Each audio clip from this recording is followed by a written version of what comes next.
Guys, ഇന്ന് ഞാൻ നിൽക്കുന്നത് മൈസൂരാണ്. വേറെ ഒന്നുമല്ല, ദസറ കാണാൻ വേണ്ടിയിട്ട്. ഞാനും എൻ്റെ ഫ്രണ്ട്സും കൂടി 3 വർഷം എടുത്ത് ഈ ഡ്രീം ഒന്ന് അച്ചീവ് ചെയ്യാൻ വേണ്ടിയിട്ട്. അപ്പം നമുക്ക് വീഡിയോസൊക്കെ പുറകെ കാണാം. എല്ലാവരും വീഡിയോസ് കാണാൻ മറക്കരുത്. അപ്പോൾ ബൈ ബൈ. അപ്പോൾ ഗായ്സ്, ഞങ്ങൾ രാവിലെ ഇറങ്ങിയിട്ടുണ്ട്. ഒരു 5 മണി ഇറങ്ങണം എന്ന് ഓർത്തിട്ട് 5:30ക്കാണ് ഞങ്ങൾ ഇറങ്ങിയത്. അങ്ങനെ ടിക്കറ്റൊക്കെ എടുത്ത് കിട്ടി ഗായ്സ്. അപ്പോൾ ഞങ്ങൾ നേരെ പോകുന്നത് ഇറങ്ങോട്ടല്ല, മൈസൂർ ദസറ കാണാൻ വേണ്ടിയിട്ടാണ്. അപ്പം ട്രെയിനൊക്കെ കിട്ടി, ഫുഡും കഴിച്ച് കഴിഞ്ഞപ്പോഴേക്കും മൈസൂരെത്തി. അപ്പം നിങ്ങളോർക്കും പെട്ടെന്ന് എത്തിയത് ഗായ്സ്. 2.5 മണിക്കൂർ എടുത്ത് ഞങ്ങൾ മൈസൂർ എത്താൻ വേണ്ടിയിട്ട്. പക്ഷേ മൈസൂർ എത്തുന്നിടക്ക് കുറച്ച് ഉറങ്ങി, പിന്നെ വിശേഷങ്ങളൊക്കെ പങ്കിട്ട് അങ്ങനെ സമയം കളഞ്ഞു. അങ്ങനെ കാത്തിരുന്ന് ഞങ്ങൾ മൈസൂർ എത്തിയേക്കുവാണ്. എക്സൈറ്റ്മെൻറ്റ് കൊണ്ട് തന്നെ ഞങ്ങൾ വീഡിയോസും ഫോട്ടോസൊക്കെ എടുത്തു. പക്ഷേ അധികം നാൾ അങ്ങനെ പോയില്ല, അധികം നേരം അങ്ങനെ പോയില്ല. വിശപ്പിൻ്റെ പിന്നോട്ട് വന്നല്ലോ, ഫുഡ് കഴിക്കേണ്ടതൊക്കെ ഒന്നും നടക്കത്തില്ല. അങ്ങനെ ഫുഡും കഴിച്ച് ഞങ്ങൾ നേരെ പോകുന്നത് വെറുങ്ങോട്ട് വരെ ഞങ്ങളുടെ റൂമിലേക്കാണ്. റൂം മൈസൂരിൽ നിന്ന് 6 കിലോമീറ്റർ ഉണ്ട്.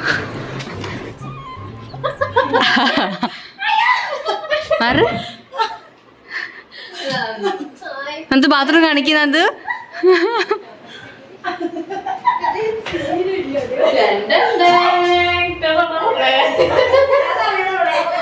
ഗ്ലാസ് ഉണ്ട്, ആർക്കാണെങ്കിലും എന്ത് വേണമെങ്കിലും ചെയ്യാം.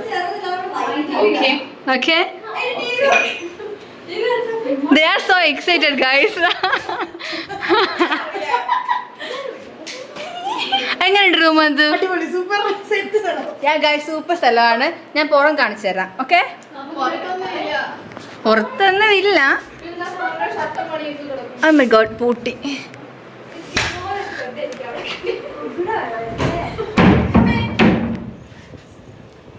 ഇതാണ് ഗായ്സ്. കൊള്ളാം. ഹൗസ് ഇറ്റ് കൊള്ളാം, പക്ഷേ ഞാനിവിടെ ഒറ്റയ്ക്ക് ആയതുപോലെ തോന്നുന്നു. അപ്പൊ ഞങ്ങളൊക്കെ പ്രേതങ്ങളാ ഗായ്സ്. റൂമൊക്കെ കൊള്ളാം. മൈസൂരിൽ നിന്ന് 6 കിലോമീറ്റർ ഉള്ളിലേക്കാണ്. റൂമൊക്കെ പക്കയാണ്. ഒരു ഉറക്കം കഴിഞ്ഞപ്പോഴേക്കും ഞങ്ങൾക്ക് വിശപ്പിൻ്റെ പിൻവിളിയായി. വിശപ്പ് വന്നാൽ നമുക്ക് സഹിക്കൂലല്ലോ.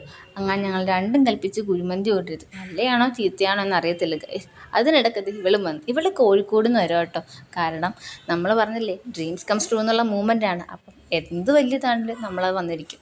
അതേപോലെയാണ് ഞങ്ങൾ നിൽക്കുന്ന ഹോം സ്റ്റേ ആണെങ്കിലും ഗേൾസിനൊക്കെ സേഫാണ്, പക്ക കേട്ടോ. അപ്പം എന്താ ഫുഡ് വന്ന് ഒരു 100ൽ ഒരു 20 മാർക്ക് കൊടുക്കാം. കാരണം ഫുഡ് വേസ്റ്റായിരുന്നു ഗൈസ്. മൈസൂർ വരുന്നവർക്ക് അറിയായിരിക്കും, ഫുഡ് നമുക്ക് പെട്ടെന്ന് പിടിക്കണമെന്നില്ല. അതെല്ലാം കഴിഞ്ഞ് ഞങ്ങൾ കുറച്ച് നേരം അവിടെയൊക്കെ നടന്ന് കഴിഞ്ഞപ്പോഴേക്കും പോകാൻ സമയം. കാരണം നമുക്ക് ലൈറ്റ് ഷോയും എക്സിബിഷനും ഒക്കെ കാണണ്ടേ. അങ്ങനെ ഞങ്ങൾ കുറച്ച് ദൂരം നടന്ന് ഗൈസ്. കാരണം നടക്കാനുണ്ട്. ഇതാട്ടോ ചാമുണ്ടേശ്വരി ഹിൽസ്. അതും കൂടെ കഴിഞ്ഞ് ഞങ്ങൾ നേരെ നടന്ന് പോകുന്നത് വെറുങ്ങോട്ടുമല്ല ഗൈസ്, പാലസിലേക്കാണ്. ഞങ്ങൾ ഈ പറഞ്ഞ വേറൊന്നുമല്ല, ഈ വിഷ് ലിസ്റ്റിൽ നിന്ന് ഒരു ആഗ്രഹം നടക്കാൻ പോവല്ലേ. ഞങ്ങളുടെ ഫസ്റ്റ് ട്രിപ്പാണിത്, ഗേൾസ് മാത്രമായിട്ടുള്ള. അതിൻ്റേതൊരു എക്സൈറ്റ്മെൻറ്റും ഉണ്ട്. അതാണ് ഞങ്ങൾ ഈ പറഞ്ഞുകൊണ്ടിരിക്കുന്നത്. അപ്പം എന്തേ നടന്ന് ഞങ്ങൾ പാലസിലെത്തിയേക്കാണ് ഗൈസ്. സ്വപ്നത്തിൽ വിചാരിക്കാൻ പറ്റാത്തൊരു മൂമെൻ്റ് ആയിരുന്നു അത്. അതും കൂടെ കഴിഞ്ഞ് നേരെ എക്സിബിഷൻ. രാത്രിയായി അവിടെ നിന്ന് ഇറങ്ങിയപ്പോഴേക്കും ഞാൻ ഈ പറഞ്ഞത് വേറൊന്നുമല്ല ഗൈസ്, എക്സിബിഷൻ്റെ കാര്യങ്ങളാണ്. ഇവിടെ പാർക്കുണ്ട്, ഫുഡുണ്ട്, എല്ലാം ഉണ്ട്. എല്ലാവർക്കും നന്നായിട്ട് എൻജോയ് ചെയ്യാൻ പറ്റും. ഗേൾസിനാണെങ്കിലും ബോയ്സിനാണെങ്കിലും ഫാമിലീസിനാണെങ്കിലും പക്കയായിരിക്കും. അപ്പം ഞാൻ പറയുന്നത് വേറൊന്നുമല്ല, എൻ്റെ വീഡിയോസ് എല്ലാവരും കാണണം, ഇഷ്ടപ്പെട്ട ലൈക്ക് ചെയ്യണം, കമൻറ്റ് ചെയ്യണം എന്നൊക്കെ കേട്ടോ. അപ്പം നമുക്ക് ബാക്കി വീഡിയോ പുറകെ കാണാം. അങ്ങനത്തെ വാട്ടർ എക്സിബിഷനോടെ കഴിഞ്ഞപ്പോഴേക്കും അടിപൊളിയായി. ഇത് കാണാതിരിക്കാൻ പറ്റത്തില്ല കേട്ടോ. അല്ല, കാണേണ്ട ഒരു സാധനമാണ്. അപ്പം ഇതും കൂടെ കഴിഞ്ഞപ്പോഴേക്കും ഞങ്ങളാകെ പഞ്ചറായി. കണ്ടില്ലേ, ഇത് മൊത്തം ലൈറ്റ് ഷോ ആണ്. മൊത്തം ലൈറ്റാണ്, എവിടെ നോക്കിയാലും ലൈറ്റ്. അതാണല്ലോ ദസറയുടെ ഒരിത്. നമ്മൾ വിചാരിക്കുന്ന പോലെ അല്ല കേട്ടോ, നല്ല തിരക്കാണ്. അപ്പം ഞങ്ങൾക്ക് വിശക്കാൻ തുടങ്ങി. പിന്നെ ഞങ്ങൾ ഈ സാധനത്തിൻ്റെ പേര് ഞാൻ മറന്നു കേട്ടോ. അറിയാവുന്നൊരു കമൻറ്റ് ചെയ്യണേ. നല്ല പുളിയായിരുന്നു. പിന്നെ വിശപ്പ് കാരണം ഞങ്ങൾ എന്തൊക്കെയോ കഴിച്ച്, പാനിപ്പൂരി കഴിച്ച്, പിന്നെന്താ ചായ കുടിച്ച്, വായി തോന്നിയതൊക്കെ കഴിച്ച്. കാരണം വിശപ്പ് വന്നാൽ നമുക്കൊന്നും ചെയ്യാൻ പറ്റത്തില്ലല്ലോ ചേട്ടാ. അങ്ങനെ ഈ സാധനത്തിൻ്റെ പേര് കല്ലുമ്മക്കായ നട്ടോ. ഞാൻ ആദ്യമായിട്ട് കഴിക്കുന്നത്. സംഭവം കൊള്ളാം. ഒരു 50-50 ചാൻസ് മതി കേട്ടോ. പിന്നെ അത് കഴിഞ്ഞിട്ട് കപ്പ ബിരിയാണി കഴിച്ച് എല്ലാവരും കൂടെ ഷെയർ ഇട്ടാട്ടോ കഴിക്കുന്നത്.